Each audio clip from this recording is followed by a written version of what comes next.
At 3:17 Universal Standard Time, every object leaving Earth stopped moving. It did not matter whether it was a military satellite, a private shuttle, a weather drone, or a deep space probe launched 10 years earlier and already drifting beyond Pluto. Every signal vanished. Every engine died.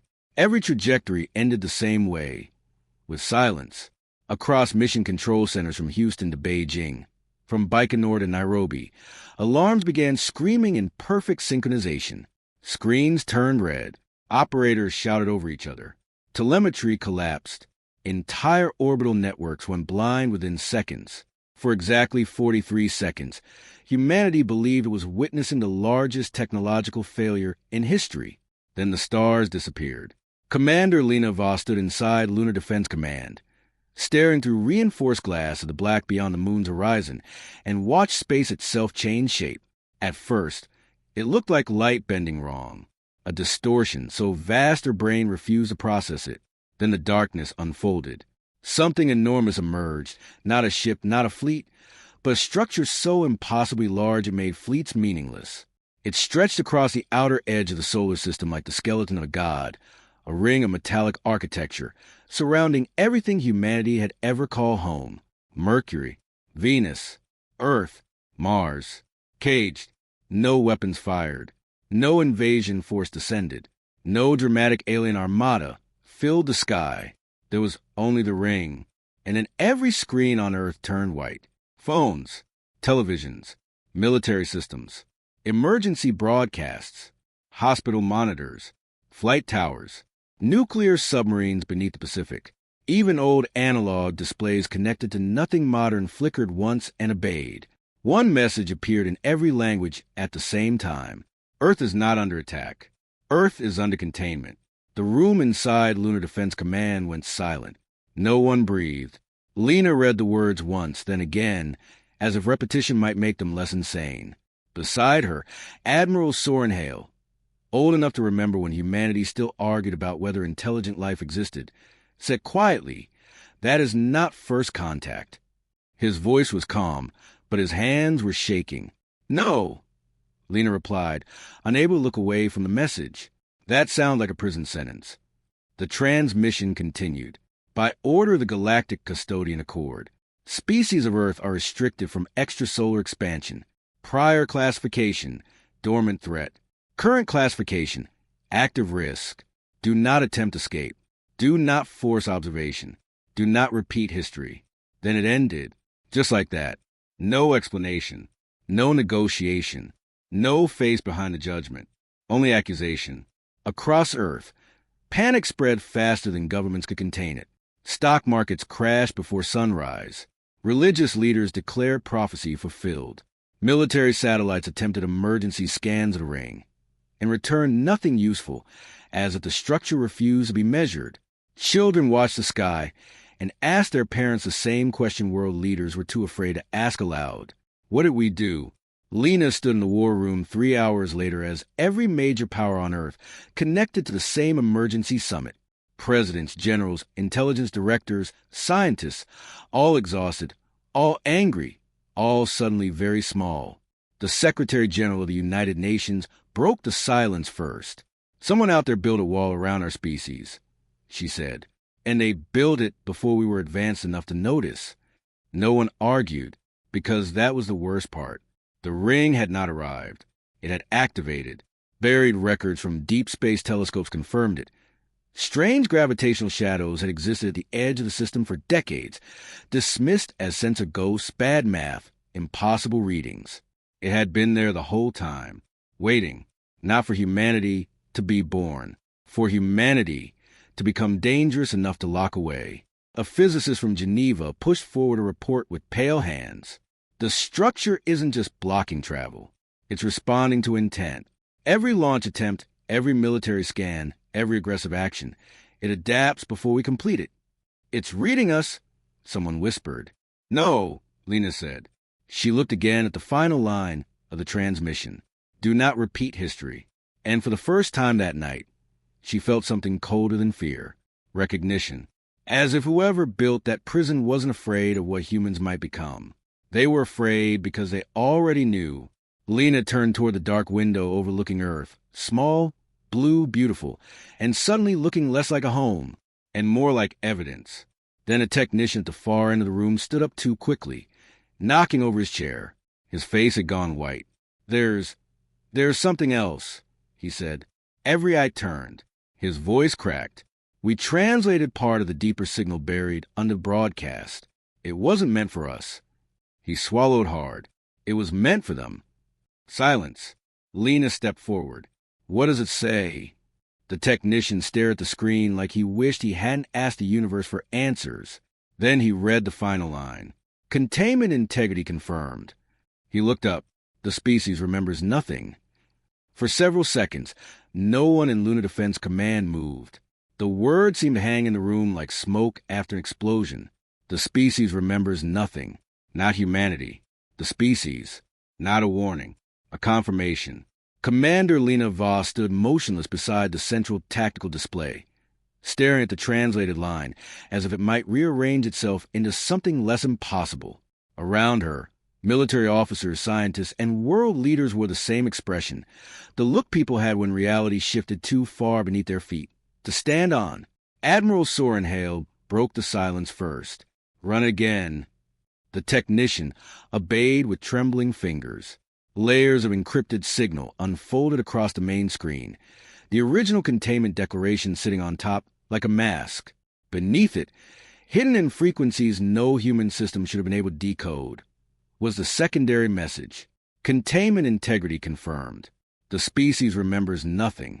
The Secretary General leaned forward from the Geneva feed, her face sharp with exhaustion. Who was that sent to? The technician swallowed. Unknown. But based on structure, not Earth. It looks like a status report. Lena folded her arms tightly, meaning someone out there asked whether we remembered something. And the answer, Admiral Hale said quietly, was no. That chilled her more than the quarantine itself, because cages could be fought. Forgotten history was worse. It meant humanity might be standing in the ruins of its own crime without knowing it. Within 12 hours, every attempted launch failed. NASA tried a civilian weather probe. China launched an unmanned diagnostic drone. India tested a deep space relay package. Private aerospace companies tried brute force with autonomous systems. Every object crossed the same invisible boundary at the edge of lunar influence and simply stopped, not exploded, not destroyed, paused, frozen in perfect suspension, as if space itself had denied permission. No debris, no radiation spike, no force signature, just refusal. By the second day, people stopped calling it a barrier and started calling it what it felt like, the wall. Religious broadcasts called it divine judgment. Conspiracy networks called it proof humanity had always been managed. Markets collapsed harder. Governments deployed troops not because of invasion, but because people feared stillness more than war. Earth had spent centuries dreaming of the stars. Now the stars had answered by locking the door. Lena spent most of those 48 hours underground, moving between strategic briefings and failed containment studies, sleeping only in short, involuntary blackouts against cold steel desks. She preferred exhaustion. It left less room for imagination. On the third night, she visited Sector 9. Officially, it was lunar archive storage. Unofficially, it was where governments buried things too strange to admit existed. Ancient anomaly reports, impossible sonar scans, classified archaeological findings pulled from places too politically dangerous to explain. Waiting for her, there was Dr. Elias Runn, 32 years old, permanently sleep-deprived, and the single most irritating linguistic archaeologist Lena had ever met, which was unfortunate because he also happened to be right far too often. He stood over a projection table surrounded by symbols older than civilization, coffee in one hand, disaster in the other. "You look terrible," he said. "You called me at 2 a.m. I'm trying to save humanity. It ruins skincare routines." She ignored that and looked at the projection. Stone carvings, circular patterns, symbols that looked disturbingly familiar. Her stomach tightened. "Tell me that isn't what I think it is." "I would," Elias said, "but I've decided honesty is more exciting." He enlarged the image. The stone slab had been recovered from the Pacific Trench 12 years earlier, buried beneath geological layers that should have made its existence impossible. It predated known civilization by tens of thousands of years. At the center was a ring. Around it, smaller markings arranged like planets.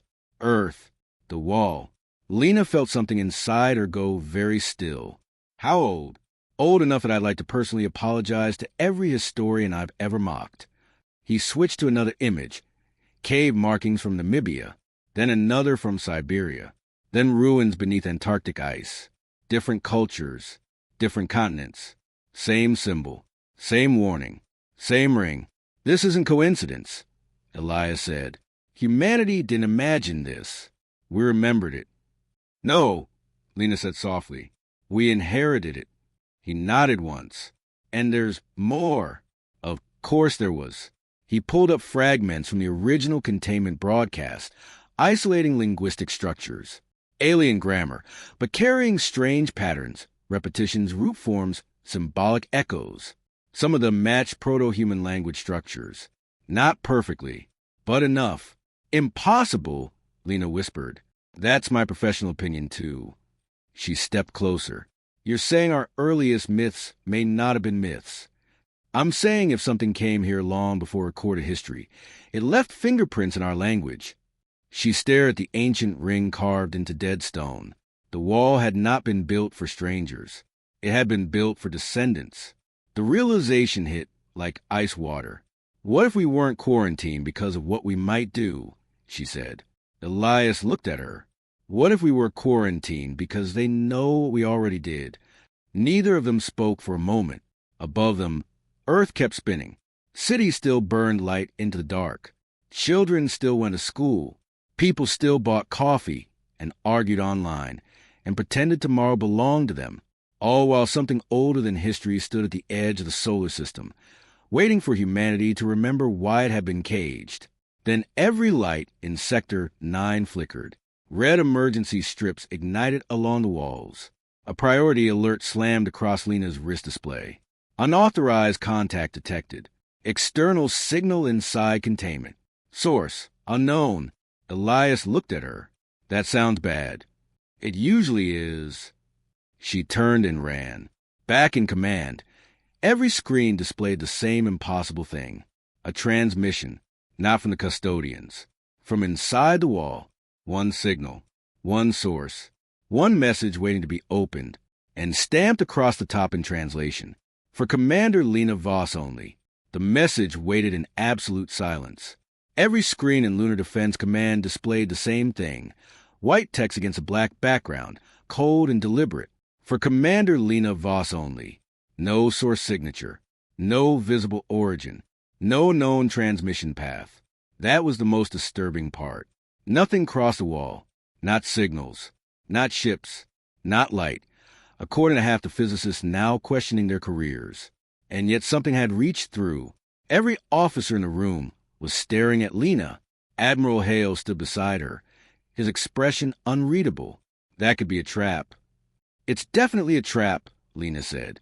Then why do you look like you're going to open it? She met his eyes. Because if someone inside the prison wants to talk, I'd like to know whether they're another prisoner. That earned the smallest hint of approval. He nodded once. Private chamber. No external network. No recording. The room obeyed instantly. 10 minutes later, Lena sat alone inside a hardened communication vault buried beneath Lunar Command, surrounded by enough shielding to survive a warhead and enough surveillance to make privacy a myth. The screen in front of her remained blank, except for the waiting prompt. She entered her clearance. For a moment, nothing happened. Then the display flickered. An alien face appeared. Lena had spent her life imagining first contact would feel historic. It did not. It felt like being watched by something that had already judged you. The being on the screen was tall even while seated, its body narrow and elegant, its skin like dark glass veined with silver light. Its eyes were too still, too ancient, like someone who had run out of reasons to be surprised centuries ago. When it spoke, its voice was calm enough to be dangerous. So, humanity finally produced someone who looks like she asked the correct questions. Lena leaned back slightly. And you are? a historian, which, in my civilization, is a polite word for professional disappointment. She almost smiled. Do historians usually violate galactic quarantine law? Only the competent ones. The alien inclined his head slightly. My name is Ravin. I belong to the Illyrian Archive. And before you ask, yes, speaking to you is treason. Good, Lena said. That means you're probably useful. For the first time, something like amusement moved across his face. Commander, your species is refreshing. Most civilizations prefer we use the word terrifying. That is also accurate. The humor vanished. Ravin leaned forward. You do not have much time. The custodians are divided. Some believe your containment should continue. Others believe containment has failed and Earth should be erased. Lena kept her expression still. Erased. Sterilized. Complete planetary denial. No survivors. No archaeological continuity. Your species becomes a cautionary footnote. He said it with the tone of someone discussing weather. She hated how calm that made her feel. Why? Ravin looked at her for a long moment. Because fear survives longer than memory. He activated something off-screen. A projection appeared beside him. Ancient star maps, old enough that half the constellations were labeled in dead languages. 3 million years ago, before your species called itself anything at all, a colonial expedition entered your system. Not the custodians. Not my people. A predatory empire known as the Varric Dominion. Lena stared at the map. They came to conquer Earth. Ravin's expression darkened. They came to harvest it. He enlarged the projection. Ancient vessels. Primitive by galactic standards now, but still gods compared to Stone Age Earth. They expected a quiet death world. Useful resources. Manageable wildlife. Primitive life forms. His silver-lit eyes met hers. They were wrong. Lena said nothing, because suddenly she did not want him to continue. Ravin did anyway. Earth did not kill them with technology. It killed them with itself. Gravity that broke their bodies. Bacteria that ignored their medicine. Weather that destroyed their settlements. Megafauna that treated them as prey. The projection shifted. Massive creatures. Ancient Earth. Tooth and muscle and extinction. And then, Ravin said softly, there were your ancestors. She felt her pulse slow. Humans didn't exist yet. Modern humans did not, but something close enough to matter. He enlarged skeletal reconstructions. Early hominids. Hunters. Watchful. Small beside monsters, yet somehow more unsettling. The Varric expected fear, Ravin said. Instead, they found persistence. He let that word settle. They documented creatures that followed them for days, that learned their routines, that watched camps from darkness, that returned after injury, that adapted faster than military doctrine. Lena thought of the hidden message. The species remembers nothing, not humans. The species. Ravin continued. The Varric withdrew. Publicly, they called it strategic abandonment. Privately, they called Earth the grave nursery. Grave nursery, Lena repeated. A place where predators are born from things that should have died. Silence settled between them. The first alien judgment of Earth had not been political. It had been terror. And the wall? Lena asked. Ravin folded his hands. The custodian accord came later. The galaxy feared what might eventually emerge from a world that defeated invaders before civilization. So they watched, quietly, patiently. He looked directly into her eyes. And when your species split the atom, reached the moon, and began preparing for interstellar expansion, they activated containment. Not because humanity attacked, because humanity survived. Lena stood and walked to the far wall of the vault, needing movement more than oxygen. They had been sentenced for potential, for history they did not remember, for being born in the wrong cradle. Behind her, Ravin's voice softened. There are younger species who think your quarantine is barbaric. There are older species who think it is too merciful. Fear makes civilizations cruel, Commander. She turned back. And you? Which side are you on? The alien historian was quiet for a moment. Then he answered with uncomfortable honesty. I think your species is dangerous. Lena crossed her arms. Not very reassuring. No, he said. Listen carefully. I think your species is dangerous because you are the first I have studied that survives humiliation by becoming stronger. His gaze sharpened. Most civilizations seek comfort. Yours builds myth from hardship. You turn disaster into identity. That makes you nearly impossible to predict. For the first time that night, Lena smiled. Good. Robin nodded once, like he had expected that answer. Then alarms began flashing behind him. Not human alarms. Alien. His face changed instantly. They found this channel. What happens now? They will accelerate. The screen flickered violently. Robin's voice cut through static. They are convening judgment. If the hardliners win, they will not strengthen the wall. He looked at her one final time. They will open it. Lena frowned. That sounds like the opposite of containment. His expression turned cold. It is... The signal began collapsing. When predators fear what is inside the cage, he said, sometimes they stop guarding it and decide to kill whatever is trapped there. The transmission died. The screen went black. And above Earth, at the edge of the solar system, the wall began to move. The first sign was not visual. It was gravity. Across observatories on Earth, on Luna, and in the orbital platform still allowed to function beneath the wall, instruments began reporting impossible fluctuations. Tiny at first, fractions of percent, the kind of anomaly dismissed by tired technicians and overworked software. Then the moon shifted. Not enough for civilians to notice. Not enough to trigger tidal catastrophe, but enough for every physicist on the planet to stop breathing. The wall was reconfiguring itself. Commander Lena Voss stood in the central command chamber as projections of the solar system rotated above the tactical table. The metallic ring that had surrounded humanity, like a cosmic verdict, was no longer static. Segments the size of continents were moving, rotating inward like the slow turning of some ancient machine waking from sleep. Admiral Hale stared at the display. They're not reinforcing containment. No, Lena said quietly. They're changing its purpose.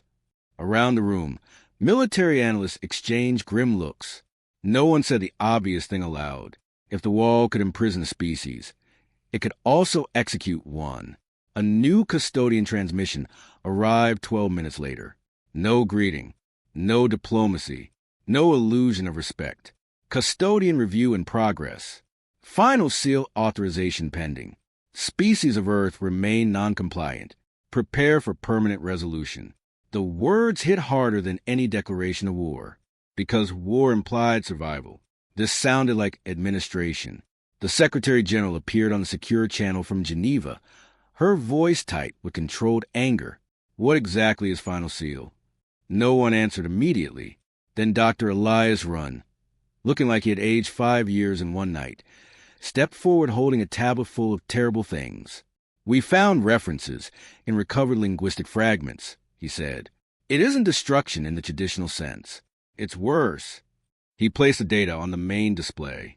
The final seal locks technological development permanently. It suppresses advanced energy reactions, cripples high-order computation, disables orbital expansion, and creates a permanent boundary around scientific growth. Silence. A physicist near the back whispered. They can force a civilization to stay primitive. Elias nodded. They don't kill you. They make sure you never matter. That broke something in the room. Fear had been manageable. People understood invasion. They understood death. But the idea of humanity being sentenced to permanent smallness, of children born 1,000 years from now still staring upward at a sky they were forbidden to reach, that created a different kind of rage. Lena felt it too.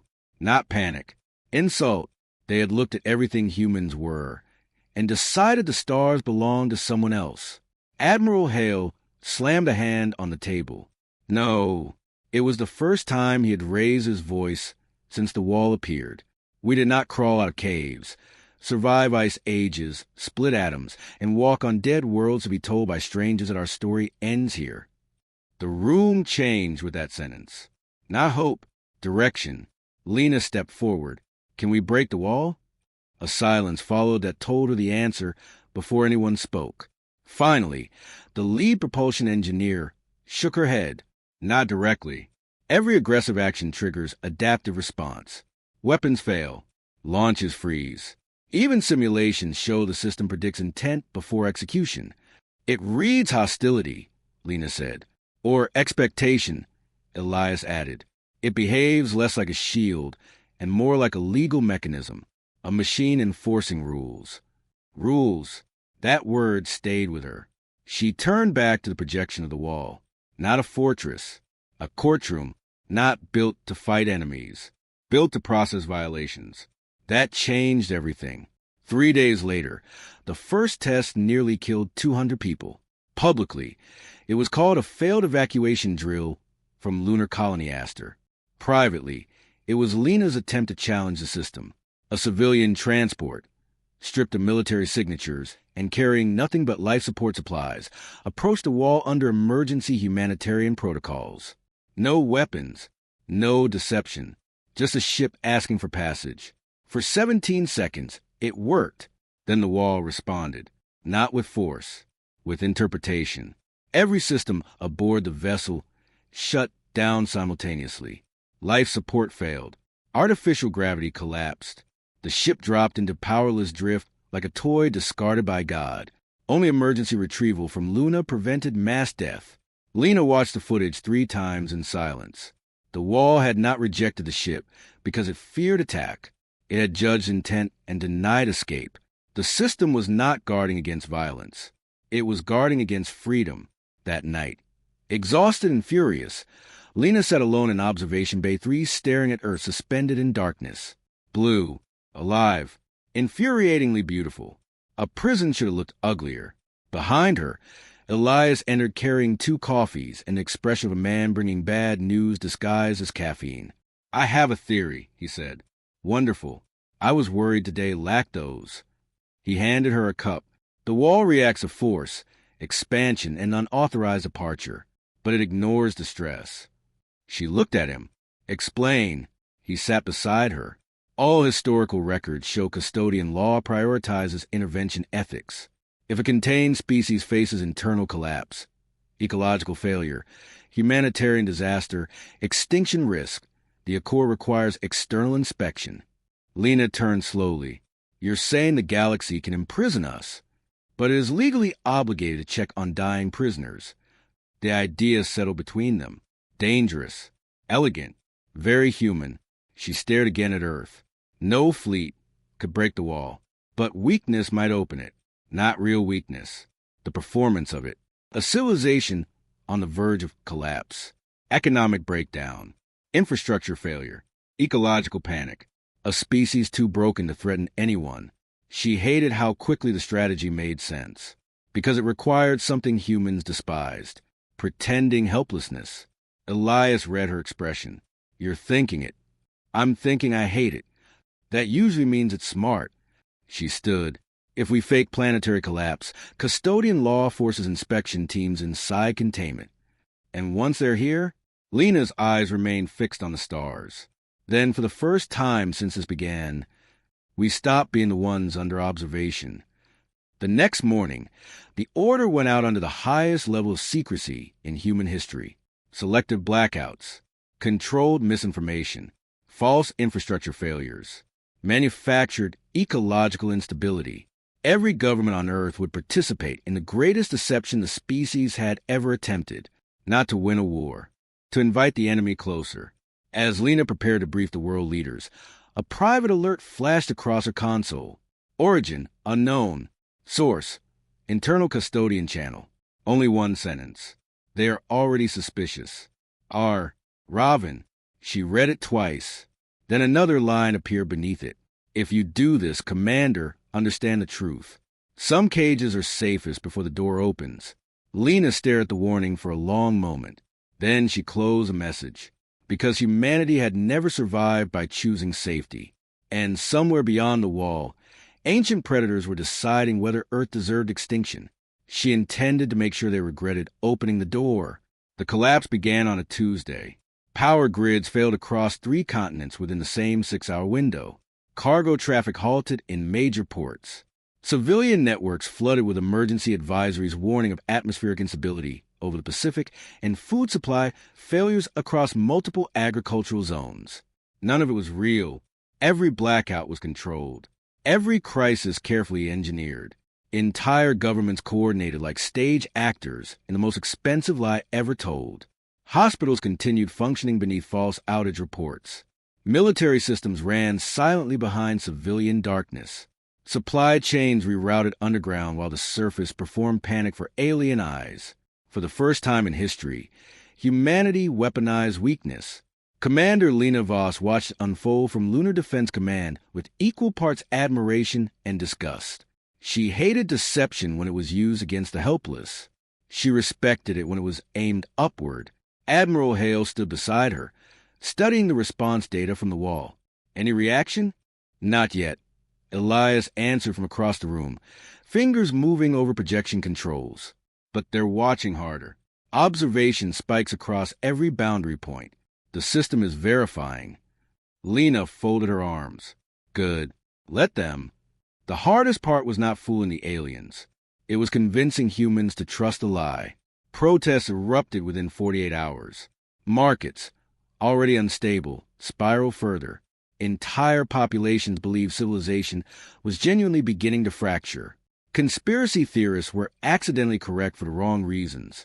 Religious leaders declared judgment had entered phase 2. Keeping performance alive without letting it become real required precision bordering on insanity. And still, the wall did not move. On the 4th day, Lena began to think Robin had been right. Maybe some cages were safer closed. Then the custodians blinked. At 14:09 Universal Time Coordinated, a transmission entered every military channel on Earth. Humanitarian observation protocol authorized.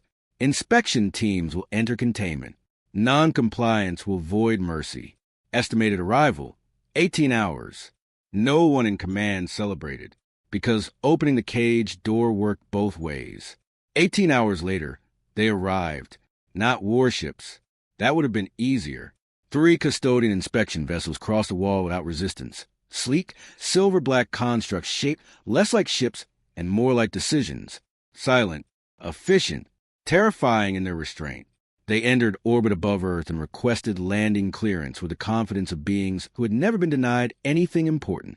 Lena stood at Pacific Diplomatic Platform 1 as the first vessel descended through the clouds. The world watched live. She wore no ceremonial uniform, no symbolic colors. Just dark command gray and the expression of a woman too tired to be impressed by gods. Beside her stood Elias, officially present as linguistic advisor and unofficially present because if history was about to punch humanity again, he wanted front row seats. The ship landed without sound. Its doors opened. 5 figures emerged. Tall, controlled, beautiful in the unsettling way predators sometimes were. At their center walked a woman, or the nearest equivalent, with silver-black skin like polished obsidian and eyes so pale they looked almost colorless. She moved like gravity had signed an agreement with her personally. She stopped exactly 3 meters from Lena. I am High Observer Seralith of the Custodian Accord. Her voice carried no threat, which somehow made it worse. You are Commander Lena Voss, current strategic authority of your containment zone.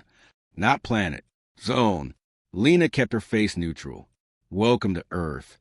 Seralith looked around once at the ocean, the wind, the living chaos of the planet. No, she said softly. I assure you, Commander, this is not a welcome. Then her gaze sharpened. Your species is performing distress. Not asking, not uncertain. Lena's pulse slowed, which was how she knew she was angry. Our infrastructure is failing. Yes, Seralith replied. Conveniently. For one dangerous second, silence sat between them like a blade. Then Seralith continued walking. Fortunately, we did not come for your lies. We came for your truth. That sentence followed Lena like a shadow. The inspections began immediately. Alien teams moved through Earth orbital systems, lunar facilities, atmospheric defense platforms, and civilian crisis zones. They asked impossible questions and noticed details humans wish they wouldn't. They did not trust easily because they were old enough to know trust was usually a weapon. But they were here, inside, watching. And humans were watching back. Every ship, every biological sample, every movement pattern. Elias and a covert analysis team dissected everything. Atmospheric tolerances, immune weaknesses, command protocols, language structures, fear responses, not for war, for leverage. Then, on the second night, Ravin arrived. Not officially.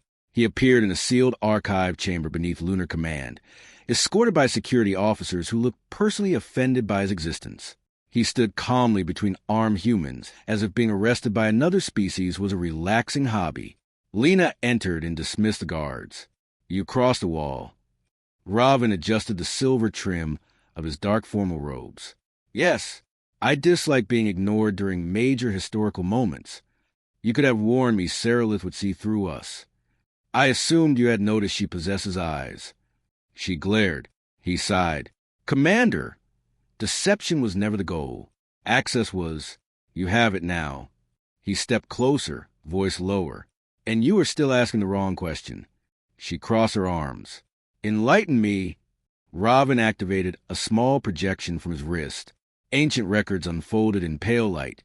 Fragments older than governments, older than language, older than myth. The first alien landing on prehistoric Earth. The Varek expedition. The failed colonization. But there was something new. Retreat logs. Emergency declarations. Missing personnel counts. Thousands. Lena frowned. They didn't just leave. No, Ravin said quietly. They vanished. He expanded the file. Final report. Do not return. Native adaptation rate exceeds prediction. Predator response uncontainable. Region designated. Warning zone. Lena stared. This doesn't say humans defeated them. Ravin's pale eyes met hers. Because they did not fear what humanity was. He let the silence stretch. They feared what humanity would become after surviving them. Another file opened. The custodian Accord itself. Its original purpose. Her breath stopped.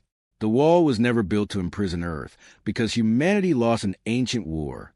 It was built because the galaxy believed one day humans would leave Earth, and come looking for whoever tried first. Earth was not a prison. It was a quarantine marker, a sign placed around a dangerous place with one message written between stars. Do not enter.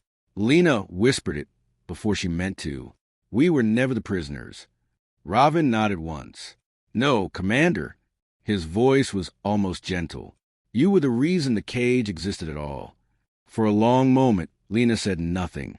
The archive chamber felt smaller now, as if the walls themselves were trying to step back from the ideas sitting between them. Earth was not contained because humanity had failed. Earth was contained because the galaxy expected humanity to succeed. Not immediately. Not then. Not as frightened primates hiding from storms and predators. Eventually, inevitably, that was somehow worse. Because fear of monsters could be negotiated. Fear of potential became doctrine. Ravin stood in the pale projection light, looking less like an alien diplomat and more like a witness at the scene of a crime committed by history itself. The custodians never feared your presence, he said. Only your trajectory. A species born on a death world, shaped by scarcity, capable of cooperation at scale, and psychologically incapable of accepting imposed limits. He tilted his head slightly. You are a civilization that reacts to walls by inventing ladders. Lena almost laughed. Honestly, that sounds flattering. It is not intended to be. Admiral Hale entered the chamber at that exact moment, carrying a data pad and the expression of a man whose day had become actively hostile. I assume I'm interrupting something catastrophic. Only philosophy, Lena said. Good. I brought politics. He handed her the pad. Custodian emergency vote. Final seal authorization. Active. Estimated execution window. 12 hours. Her jaw tightened. Saralith had moved faster than expected. Ravin read her expression. And exhale once. The hardliners are forcing it. Can they be stopped? Yes, he said, but not with arguments. That was the answer she expected. The final seal would not come as bombs or fleets. It would come as law, clean, bureaucratic, permanent. A civilization sentenced by committee. Elias joined them minutes later, carrying enough screens to suggest either genius or complete emotional breakdown. Good news, he said. No. Fair. Terrible news presented enthusiastically. He dropped the data across the table. Custodian mythology. Hale frowned. I hate when you say that like it helps. It helps because fear wears costumes. Civilizations build laws around old nightmares and call it policy. Elias enlarged a set of symbols from custodian cultural archives. Stories passed through species older than human civilization itself. Warnings, legends, predators from forbidden worlds. Things that endured, things that entered ships uninvited, things that did not stop. He looked at Lena. Earth isn't just a legal problem. It's a myth problem. Robin gave a slow nod. Yes, the oldest cultural memory surrounding your world is not conquest. It is contamination.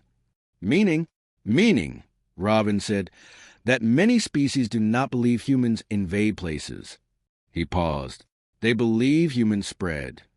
That should have sounded ridiculous. Instead, it sounded strategically useful. Lena looked down at the old legends, the fear encoded into law, the inherited nightmares of species that had never met a human and were still taught to dread them. Then she looked up. What scares them most? No one answered immediately. Then Elias said it. Uncertainty. He tapped the table. They can prepare for fleets. They can calculate weapons. They can negotiate treaties. But what they cannot tolerate is unpredictability. Admiral Hale leaned back slowly. You're suggesting psychological warfare against an interstellar civilization. I'm suggesting, Lena said, voice calm now, that we stop trying to prove we are safe. The room went still. Robin studied her carefully. You intend to confirm their fears. No, I intend to let their fears do the work for us. She stood and activated the central projection. Custodian fleet positions. Inspection ship access routes. Communication architecture. Human infiltration points. No invasion. No attack. A story. We tell them, she said, that the wall fell long ago. Hale crossed his arms. Explain. Lena's eyes stayed on the map. They think containment protects them from what humanity might become. Fine. Then we show them something worse. Her finger traced the inspection vessels already inside the system. They opened the door themselves. They brought their ships here. Their people. Their systems. Elias was already understanding, which was either comforting or deeply concerning. We make them believe humans are already everywhere. Exactly. Robin's expression changed. Not fear, not approval, but recognition. He had seen this before. Not the tactic. The species. You are going to weaponize implication. Lena smiled without warmth. We're going to weaponize imagination. The plan spread through command like control fire. No direct sabotage. No violence. Human teams would use inspection access to seed impossible contradictions across custodian systems. False internal movement logs. Unauthorized biometric traces. Human voice fragments inside secured channels. Survival records inserted into military archives. Legal evidence showing hidden access rights to places humans should never reach. Nothing large enough to expose. Everything small enough to spread. The goal was not proof. The goal was doubt. If enough officers believed humans were already inside the machine, paranoia would finish the rest. At 2 o'clock Universal Time Coordinated, the first message was released across a minor custodian logistics network. Simple, anonymous, untraceable. You locked the wrong side of the door. Within 40 minutes, it had spread to 17 ships. Within 2 hours, 3 officers requested emergency containment review. Within 4, Saralith personally arrived at Lunar Command. She entered without ceremony, moving like judgment in physical form. Security hated her instantly. Lena met her in the observation chamber overlooking Earth. For a while, neither spoke. Then Saralith said, "You are doing something reckless." "Probably. Your species mistakes fear for victory." Lena looked at the stars.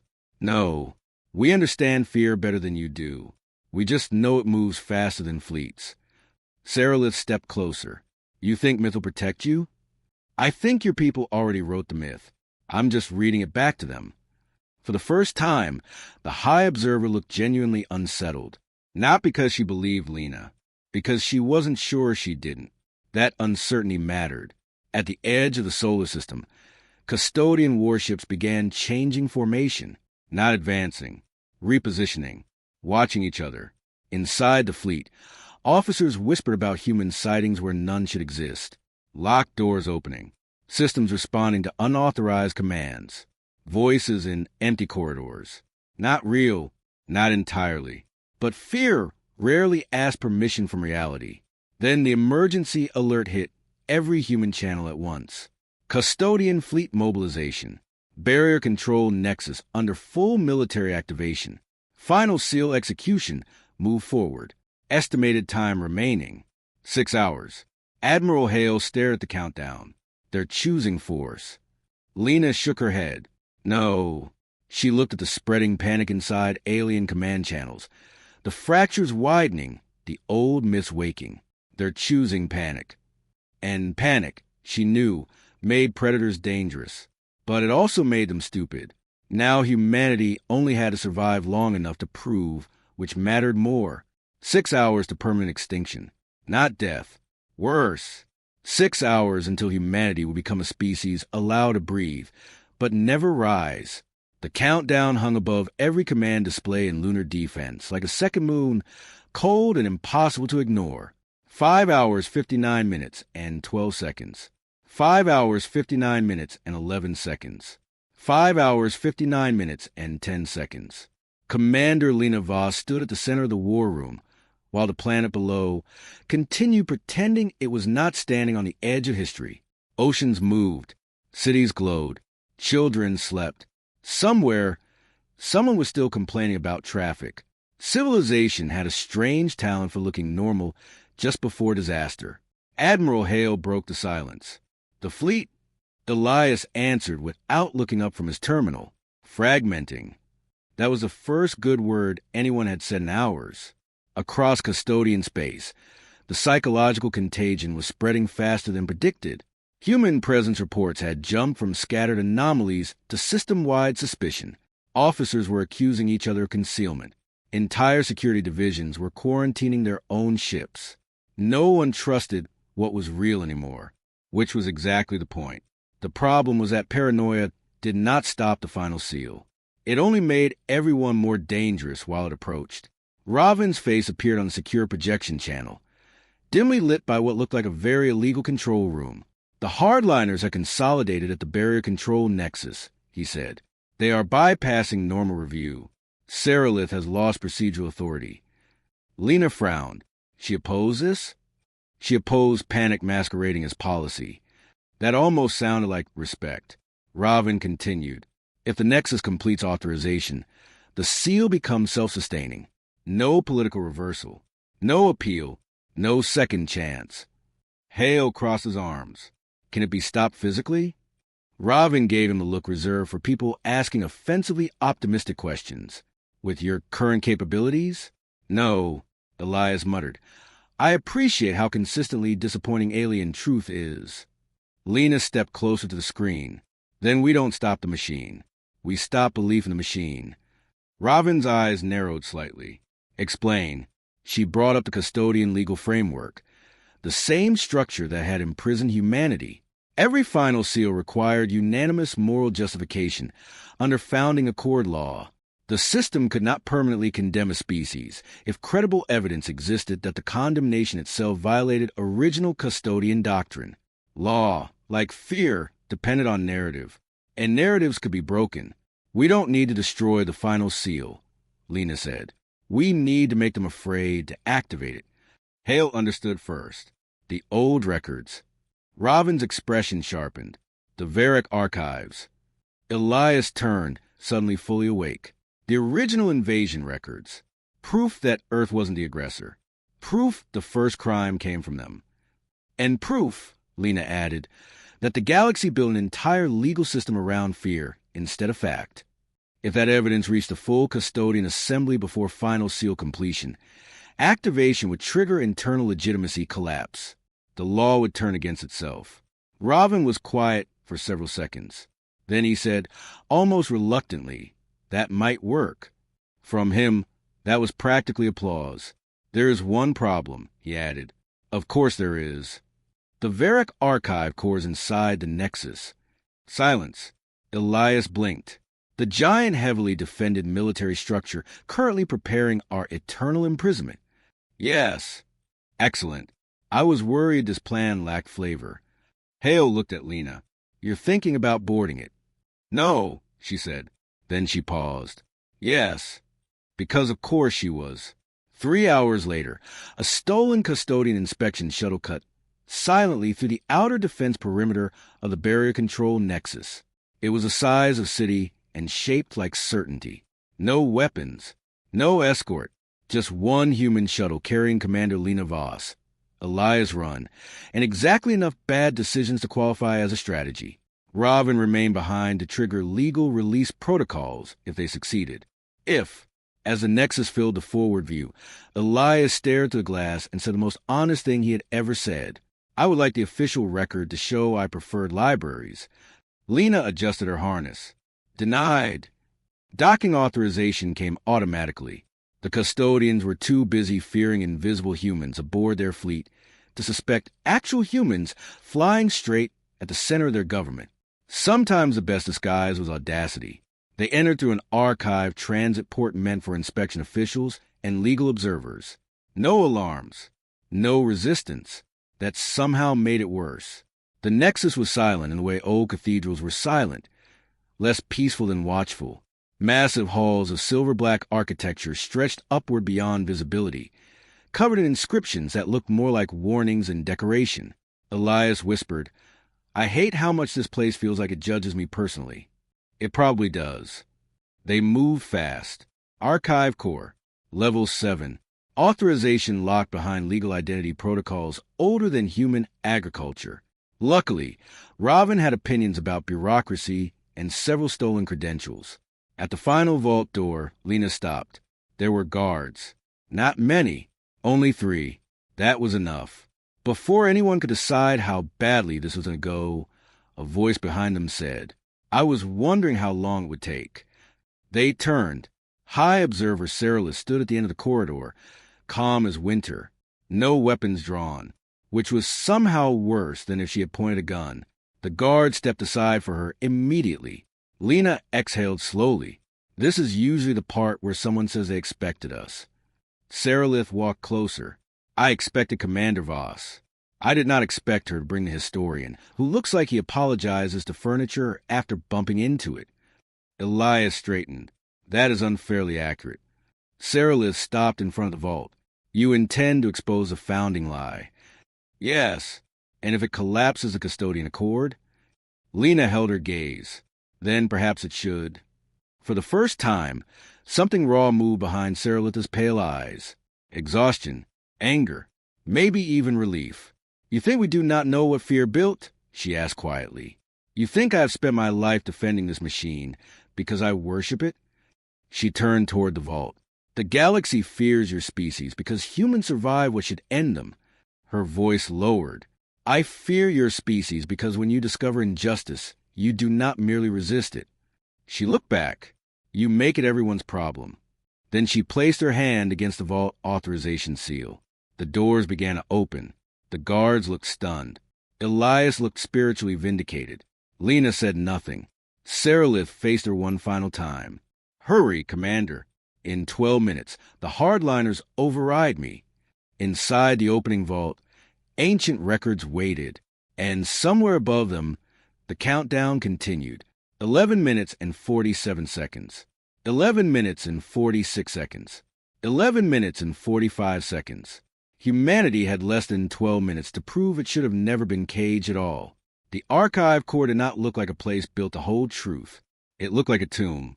Columns of dark crystal rose into shadow, each one containing fragment of memory older than most stars humanity had ever named. The air itself seemed heavier, as if history had massed here, pressing down on anyone reckless enough to disturb it. At the center of the chamber stood the origin vault. No guards, no weapons, just silence and consequence. Commander Lena Voss walked toward it with Elias at her side, and the countdown burning across her wrist display like a pulse. 10 minutes and 58 seconds. 10 minutes and 57 seconds. 10 minutes and 56 seconds. Please tell me this opens with a password and not a moral lesson. Elias said. Robin's voice came through her earpiece from his hidden relay station. It opens with both. I apologize in advance. Of course it did. The vault recognized custodian legal authority. But deeper than that, it required declaration of intent. Not a code, a statement. Because civilizations trusted rituals more than passwords. Sarilith remained at the chamber entrance, holding the corridor with nothing but authority, and the fact that most people were too afraid of her to test it. You have minutes, she said. Be persuasive. Lena stepped before the vault interface. Ancient symbols ignited beneath her hand. A voice older than language spoke through the chamber.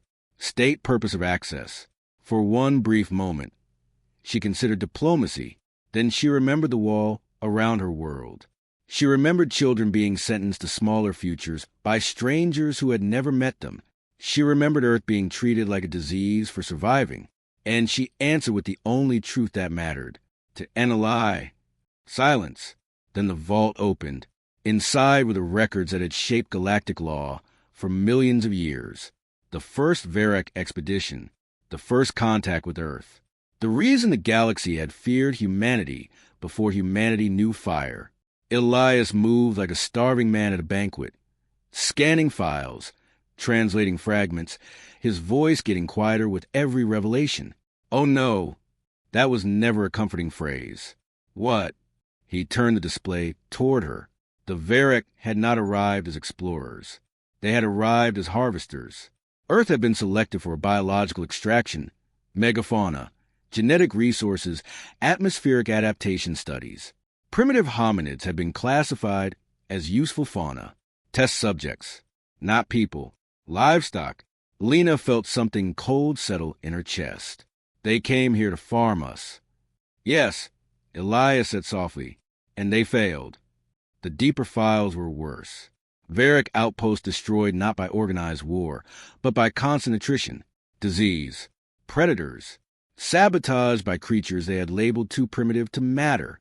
Early humans stealing tools, learning patterns, destroying camps, returning after punishment, adapting faster than control systems, not an uprising, an ecosystem rejecting ownership. Robin's voice returned.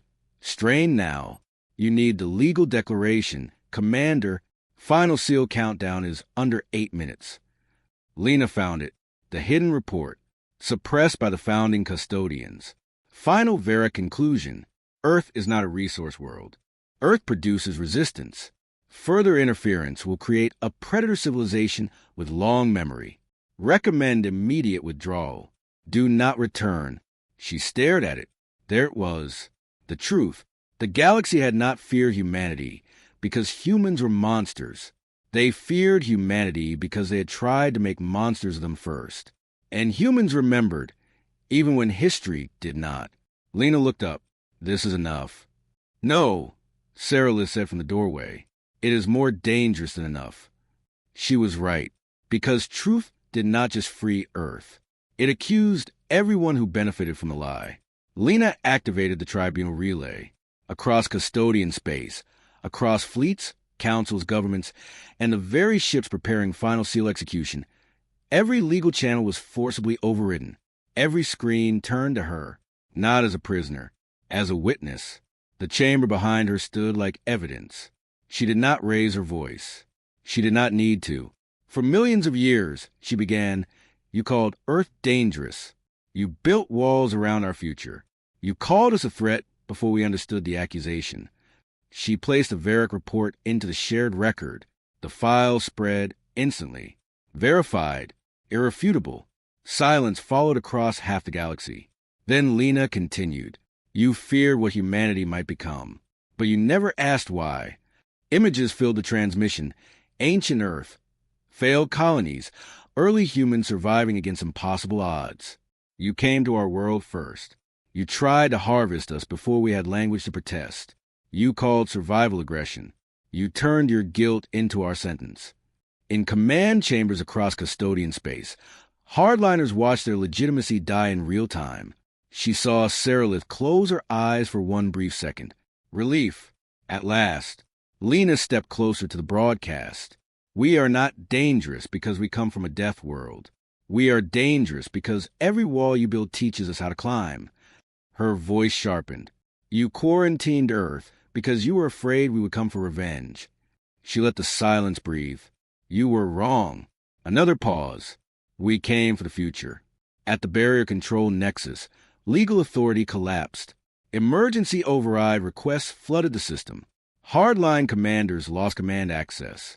Final seal execution stalled under founding accord contradiction. The machine that had caged humanity could not survive its own evidence. Outside, custodian fleets broke formation, not retreating, reconsidering. The countdown on Lena's wrist froze. 1 minute and 12 seconds. Then vanished. No final seal. No extinction. Just breath. Weeks later, the wall still existed, but it no longer looked like a prison. At a neutral orbital station between Earth and open space, representatives from dozens of species gathered beneath transparent glass and watched the stars without fear pretending to be law. The barrier had been rewritten, not erased, a gate instead of a cage. Earth remained classified as a death world, but quarantine was over. Human expansion would begin under treaty, observation, and enough nervous diplomatic language to fill moons. It was imperfect. It was freedom. Seralith approached Lena after the signing ceremony, quieter now without the weight of an empire pretending certainty. There is something I never understood, she said. When your species realized the truth, when you learned we feared you, why did you not choose vengeance? Lena looked out at Earth, bright and blue in the distance. Because that was the real question. Because history had offered humanity every excuse to become exactly what the galaxy feared. She smiled faintly. Because surviving predators taught us something yours forgot. Seralith waited. Lena answered softly. The strongest hunters are not the ones who kill everything. She looked back at the diplomats, human and alien, arguing already, building already, trying already. They're the ones who decide what deserves to live. Seralith stood in silence. Then, slowly, she nodded. Respect. Uneasy. Real. As Earth turned beyond the glass, Lena felt it for the first time since the wall had appeared. Not victory. Something better. Permission. The stars had not welcomed humanity. Humanity had forced open the door anyway. And now the galaxy would learn the truth its oldest nightmares had tried to warn it about. Never fear humans because they come from a death world. Fear them because, somehow, they learned how to survive it, and still chose to build something better.